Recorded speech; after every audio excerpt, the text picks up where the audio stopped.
जय हिंद साथियों, जो आप देख रहे हैं हमारे हाथों में जो किताब है, एक किताब केसी सिन्हा का है। आज मैं आप लोग को केसी सिन्हा से कुछ क्वेश्चन बताने चल रहा हूँ। समझ में आए तो एक लाइक कर दीजिएगा और इस चैनल को सब्सक्राइब कर लीजिएगा, ठीक है, ताकि इस तरह का वीडियो जो है आपको बार बार मिलते रहे। आज हम लोग देखेंगे 8.3 से प्रश्नावली 8.3 से क्लास 10th के लिए पूरक कोणों के त्रिकोणमितीय अनुपात का प्रश्न देखेंगे और उस प्रश्न को हल करने का प्रयास करेंगे और समझने का प्रयास करेंगे। तो चलिए, कुछ तरह तरह के विभिन्न टाइप के क्वेश्चन जो आते हैं उस क्वेश्चन को मैं समझाने चल रहा हूं और आप लोग समझने का प्रयास करें। तो चलिए ध्यान दीजिए, क्वेश्चन है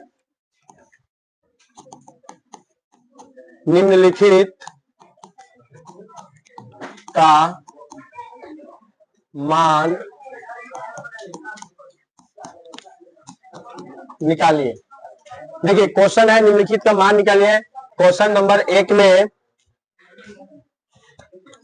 √3 cos 65 डिग्री बटा sin 25 डिग्री। ध्यान देने वाली बात है कि इस टाइप से क्वेश्चन आते हैं। अगर बाटा वाला क्वेश्चन मिलता है, अगर इसमें किसी भी संख्या से चर या अचर से गुना किया हुआ रहता है तो वही आंसर होता है। जिससे इसमें गुना किया गया हो वही आंसर हो जाएगा। अगर बोर्ड एग्जाम में इस तरह का ऑब्जेक्टिव क्वेश्चन आता है तो आपका √3 आंसर हो जाएगा। देखते आप कह सकते हैं कि इसका आंसर क्या होगा, √3 होगा, लेकिन हम लोग निकाल कर देखेंगे कि √3 आ रहा है कि नहीं। चलिए अब हम लोग हल में देखेंगे √3 cos 65 डिग्री बटा sin 25 डिग्री, ठीक है। अब हम लोग देखेंगे, अब बताया है इसके पहले किस टाइप से जब भी क्वेश्चन मिलेगा आपको अंश और हर दोनों में से किसी एक को क्या करना है, चेंज करना है। तो अंश को चेंज कीजिएगा तो हर को नहीं, हर को चेंज कीजिएगा तो अंश को नहीं। तो चलिए हम लोग यहाँ पे हर को चेंज कर लेते हैं, अंश को जैसे के तैसे रहने देते हैं। तो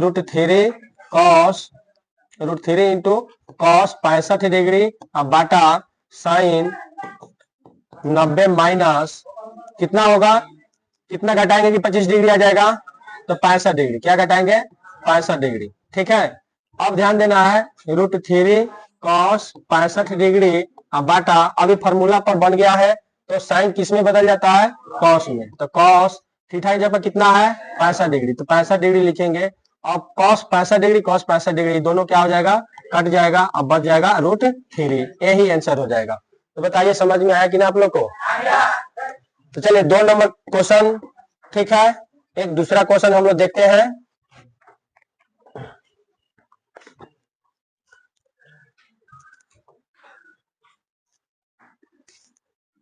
√2 इंटू साइन 22 डिग्री बाटा cos 68 डिग्री।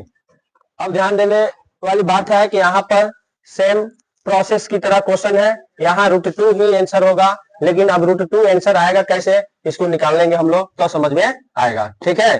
तो चलिए हल करते हैं। 2 साइन 22 डिग्री, ठीक है, अब बाटा cos 68 डिग्री, ठीक है। आगे स्टेप में हम लोग काम करेंगे। √2 साइन 22 डिग्री बाटा cos 68 डिग्री को हम लोग क्या लिखेंगे, cos इंटू 90 माइनस 22 डिग्री, क्या लिखेंगे, 22 डिग्री। अब ये फॉर्मूला पर बन के तैयार हो जाता है। तो √2 इंटू साइन 22 डिग्री बाटा cos किस में चेंज हो जाएगा, साइन में, और थीटा की जगह कितना है, 22 डिग्री है तो 22 हो जाएगा। अब साइन 22 क्या हो जाएगा, कट जाएगा, केवल क्या बचेगा, √2, यही आंसर हो जाएगा, ठीक है। तो बात समझ में आया। तो इस टाइप से भी क्वेश्चन आएंगे तो आप लोग घबराइएगा नहीं, आसानी से और सहज तरीके से आंसर दे दीजिएगा। अगर ऑब्जेक्टिव क्वेश्चन बोर्ड एग्जाम में पूछता है तो देखिए इसमें क्या चीज से गुना है। अगर हर में गुना किया रहता है तो बाटा में आंसर होगा, जैसे हम बता देते आगे। इतना नोट कर लिया आप लोग। चलिए अगला तीसरा क्वेश्चन हम बताते हैं। लिखेगा tan 26 डिग्री बाटा p इंटू cot 64 डिग्री, लिखेगा। इस तरह का क्वेश्चन देगा तो इस तरह के क्वेश्चन का आंसर कैसे हल करेंगे, तो इसमें आंसर क्या होगा, तो इस तरह के p अगर हर में किसी चीज से गुना किया रहता है तो बाटा में ही क्या होता है, आंसर होता है। तो हम इसका हल करेंगे, लिखेंगे tan 26 डिग्री बाटा p इंटू cot 64 डिग्री, ठीक है। अब दोनों में से किसी एक को हम लोग क्या कर लेंगे, चेंज कर लेंगे। तो tan इंटू 90 माइनस कितना करेंगे, 64 डिग्री, क्या करेंगे, tan को चेंज कर देते हैं, p इंटू कॉट 64 डिग्री। ठीक है, अब tan फार्मूला पर आ गया तो tan किस में बदलेगा, पहले कॉट में, तो कॉट 64 डिग्री हो जाएगा और नीचे P इंटू कॉट 64 डिग्री। अब यहाँ कॉट से कॉट क्या हो जाएगा, कैंसिल हो जाएगा, ऊपर 1 हो जाएगा, यानी कि 1/P आंसर हो जाएगा। तो बात समझ में आया, तो हर में रहेगा तो बाटा में आंसर होगा, अंश में रहेगा तो डायरेक्ट वही आंसर हो जाएगा। ठीक है, तो इस टाइप के क्वेश्चन को आप लोग क्या कर लीजिए, डाउनलोड कर लीजिए ताकि मिस्टेक ना हो। चलिए अब हम लोग देखेंगे अब सिद्ध करने वाला क्वेश्चन को कैसे सिद्ध करते हैं। ठीक है, तो यहाँ पर आएगा क्वेश्चन, आएगा निम्नलिखित को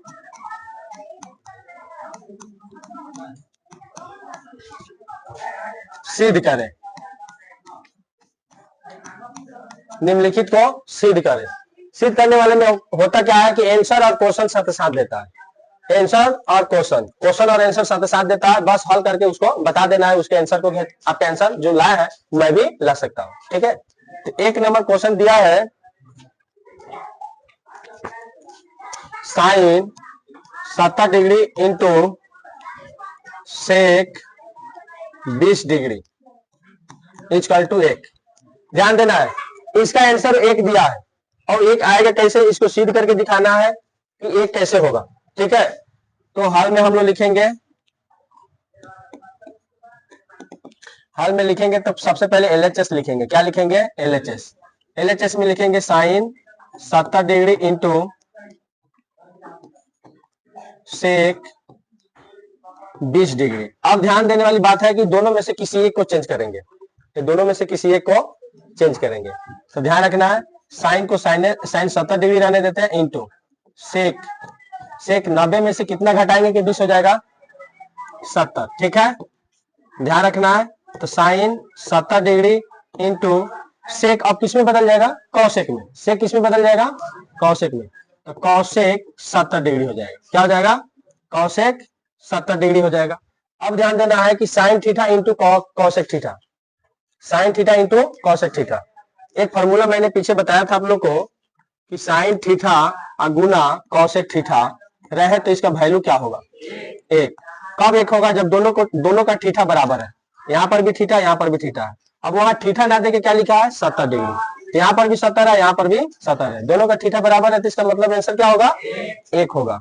या अगर उस तरह से समझ में नहीं आए तो आप जानते हो कि साइन थीटा बराबर होता है 1/कॉसेक थीटा, और कॉसेक थीटा बराबर क्या होता है 1/साइन थीटा। बात समझ में आया, तो यहाँ पर कॉसेक 70 डिग्री की जगह पर हम लोग क्या लिख देंगे, गुना कॉसेक 70 डिग्री, जब 1/साइन 70 डिग्री बाटा में करके लिख देंगे ना इसको। अब यहाँ साइन 70 से साइन 70 कैंसिल हो गया, तो क्या मिला हमको 1 आ गया ना आंसर। तो इस फॉर्मूले का यहाँ पर क्या किया गया, प्रयोग किया गया, जो पीछे मैंने बता दिया है। ठीक है, तो इस तरह से लास्ट में आप लोग लिख दीजिएगा, अतः LHS बराबर RHS। ठीक है, LHS बराबर RHS, यही आंसर हो जाएगा। इस तरह से सिद्ध करने वाले चीज को समझ गए ना आप लोग, तो नोट कर लीजिए। देखिए अब यहाँ से कौन कौन से फॉर्मूले का प्रयोग किया गया, इसको बेहतर तरीके से समझना है। चलिए अब हम लोग 2 नंबर क्वेश्चन को देखेंगे। लिखा है sine into 90 minus theta into tan theta equal to sine theta. ध्यान देना है, LHS को हल करके RHS ला देना है, LHS को हल करना और RHS को ला देना है। ठीक है, अब हम लोग LHS को हल करेंगे। अब हम लोग लिखेंगे LHS में, जो LHS में है उसको लिखेंगे sine into 90 minus theta into tan theta. चलो अभी sine theta, sine 90 minus theta तो फॉर्मूला पर है, तो साइन किस में बदल जाएगा, कॉस, तो कॉस थीटा हो जाएगा ना, अब गुना tan थीटा, यही ना होगा। अब चलो ध्यान दो, अब यहाँ से हमको क्या करना है, एक फॉर्मूला मैं बता देता हूँ। tan थीटा पीछे मैंने बताया है कि tan थीटा बराबर साइन थीटा बटा कॉस थीटा होता है, इस फॉर्मूला को मैंने पीछे बता दिया। अब यहीं पे इसी फॉर्मूला का प्रयोग यहाँ हम लोग कर लेंगे। यहाँ हम लोग लिखेंगे cos theta into tan theta के जगह पर साइन थीटा बटा कॉस थीटा। ठीक है, अब कॉस थीटा और कॉस थीटा कैंसिल हो जाएगा, क्या बचेगा साइन थीटा। ठीक है, अब यही तो हम लोग को लाना था। ठीक है, तो लिखेंगे अतः LHS बराबर RHS, आंसर नोट कर लीजिए।